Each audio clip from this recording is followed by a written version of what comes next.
دنیا بھر کے ماہرین صحت نے ان کمپنیوں کی آزمائشوں کو اور ڈیٹا کو دیکھا ہے جو انہوں نے کی ہے۔ ہمیں جس بات کا علم ہے وہ یہ ہے کہ اس نے کسی بھی مرد یا عورت کی اس صلاحیت کو متاثر نہیں کیا ہے۔ اس لیے اگر آپ بچہ پیدا کرنے کے بارے میں سوچ رہے ہیں تو یہ ویکسین کا لگانا محفوظ ہے۔ ماہر وضع حمل اور ماہر امراض نسواں کے ورک کالج کے ہدایت نامے کے مطابق اگر آپ کو اس بیماری سے بہت زیادہ خطرہ ہے یا آپ اس کی زد میں آنے کا اندیشہ رکھتے ہیں جیسے کہ فرنٹ لائن ورکر کو، تو ان کو یہ ویکسین لگوانے کے بارے میں سوچنا چاہیے۔ بنیادی طور پر یہ خطرہ بمقابلہ فائدہ والی صورتحال ہے۔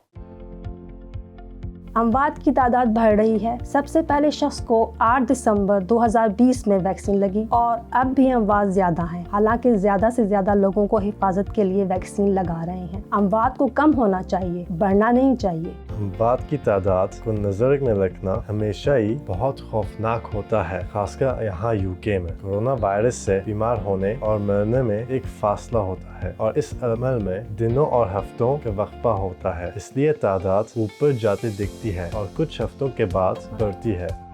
حالانکہ بہت سے لوگوں نے ویکسین لگائی ہے جو کہ معمولاً ایک ہی ڈوز پر مشتمل ہے، جبکہ حفاظت کی صحیح سطح تک پہنچنے کے لیے 2 ڈوزوں کی ضرورت ہوتی ہے۔ اور اس لاک ڈاؤن میں پابندیاں اتنی سخت نہیں تھیں جتنی پچھلے سال مارچ میں تھیں۔ کیونکہ پابندیاں سخت نہیں ہیں، اس لیے اس کا کرونا وائرس کے پھیلاؤ پر اتنا بڑا اثر نہیں ہو پا رہا جس کی امید کی جا رہی تھی۔ ہم ہمیشہ یہ سنتے ہیں کہ نوجوان کورونا ویکسین پھیلانے کا باعث بنتے ہیں۔ کیا نوجوانوں کو کورونا ویکسین لگوانا اہمیت کا حامل ہے؟